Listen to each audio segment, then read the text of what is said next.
किशोर हैं। सर, काफी संशय है शिक्षकों में कि ऑनलाइन परीक्षा देंगे, सिलेबस कैसा होगा, तो तमाम जो संशय है उस पर विराम कैसे लगे?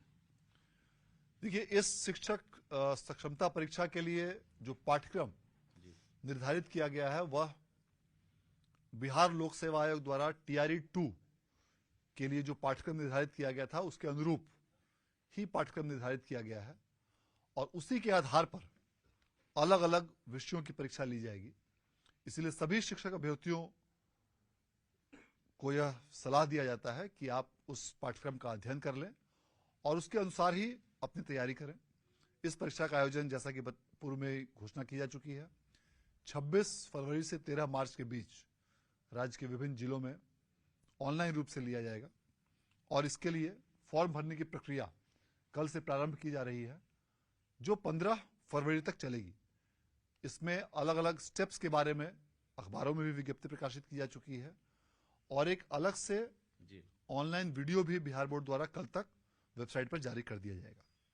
जी, अभी मुख्य रूप से जो जानकारी आप दे रहे थे कि डीपीओ से हस्ताक्षर कराना होगा, कैसे कैंडिडेट का एडमिट कार्ड जारी होगा, उससे पहले क्या प्रोसेस और परीक्षा के बाद क्या प्रोसेस है, यानी प्री और पोस्ट दोनों जरा बता दें। देखिए, यह चूंकि पहली बार इस प्रकार की सक्षमता परीक्षा ली जा रही है, इसलिए इस बार फॉर्म भरने की प्रक्रिया सामान्य परीक्षाओं से थोड़ी भिन्न है, क्योंकि इस परीक्षा की अर्हता वह कई चीजों पर डिपेंड करती है और यह नियोजन से संबंधित परीक्षा है। फॉर्म भरने की प्रक्रिया में जो भी शिक्षक अभ्यर्थी फॉर्म भरेंगे उसके पश्चात उनके लॉगिन आईडी से फॉर्म फॉरवर्ड होगा डीईओ के लॉगिन आईडी में। डीईओ कार्यालय द्वारा उसकी समीक्षा की जाएगी और यदि उनके द्वारा भरी गई सभी विवरणियां सही होंगी तो उस फॉर्म को बिहार विद्यालय परीक्षा समिति को भेज दिया जाएगा और तब उसका फॉर्म एक्सेप्टेड माना जाएगा। और प्रत्येक चरण पर शिक्षक अभ्यर्थियों को इसकी सूचना मोबाइल में एसएमएस द्वारा दी जाएगी कि जब उनका फॉर्म एक्सेप्ट होगा, जब उनका फॉर्म फॉरवर्ड होगा तो उसको सूचना दी जाएगी। यदि किसी कारणवश यदि उनका फॉर्म रिजेक्ट यदि होता है किसी त्रुटि के कारण और यदि वे एलिजिबल हैं तो वापस उनके लॉगिन में फॉर्म भेजा जाएगा और जो भी त्रुटि उनके द्वारा की गई है या जो रिकॉर्ड में किसी प्रकार की विसंगति है उसको सुधार कर वे दोबारा फॉर्म भरेंगे और तब सही होने की स्थिति में फॉर्म स्वीकार किया जाएगा।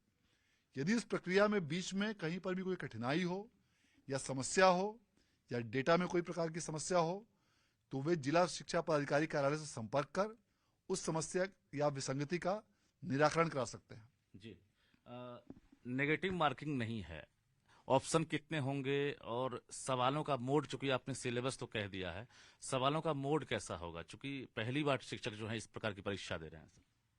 देखिए, इस बार जो कुल मिला के अलग अलग कई विषयों की परीक्षा ली जा रही है, सभी में 4 विकल्प दिए जा रहे हैं, बहुविकल्पी प्रश्न होंगे और किसी भी प्रकार के निगेटिव मार्किंग का प्रावधान नहीं किया गया है।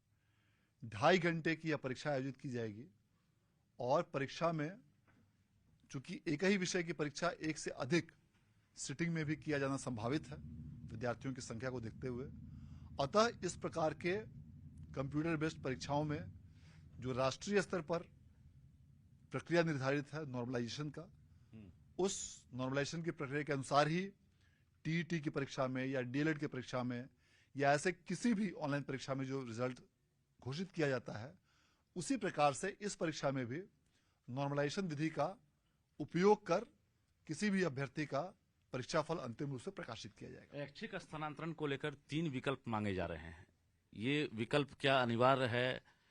क्या इस विकल्प को फ्यूचर में ऐसा लग रहा है कि आप लोग इसमें कुछ संशोधन करने वाले हैं, इसमें कुछ राहत मिलने वाली है?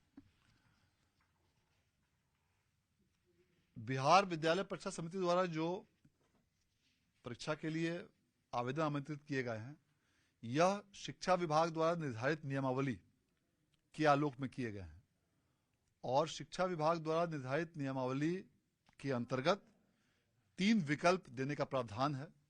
अतः उसी आलोक में वर्तमान में भी फॉर्म में 3 विकल्प देने का प्रावधान किया गया है और नियमावली के अनुसार 3 विकल्पों के अनुसार ही उनको जिले का आवंटन किया जाएगा। उसमें मेधा सूची के साथ साथ आरक्षण का भी ख्याल रखेंगे। हाँ, जिस प्रकार से मेधा सूची और आरक्षण का ध्यान रखते हुए अभ्यर्थी को का जैसा प्रदर्शन होगा इस एग्जामिनेशन में, उनके प्रदर्शन के आधार पर जिलों का आवंटन किया जाएगा। जी, चूंकि परीक्षा आप समय पर ले रहे हैं और जो एक्सपेक्टेशन था उससे पहले आप एग्जाम ले रहे हैं, रिजल्ट की क्या तैयारी है? कितने दिनों के अंतराल में, चूंकि सीबीटी के माध्यम से आप एग्जाम ले रहे हैं, तो रिजल्ट को लेकर भी कुछ तैयारी? ये परीक्षा समाप्त होने की अंतिम तिथि अभी वर्तमान में 13 मार्च निर्धारित की गई है। इसीलिए यह उम्मीद की जाती है कि मार्च माह में ही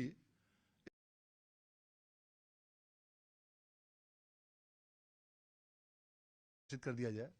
अर्थात बिहार विद्यालय परीक्षा समिति की यह कोशिश होगी कि अधिक से अधिक मार्च के अंतिम सप्ताह तक या उसके पूर्व ही परीक्षा फल की घोषणा कर दी जाए।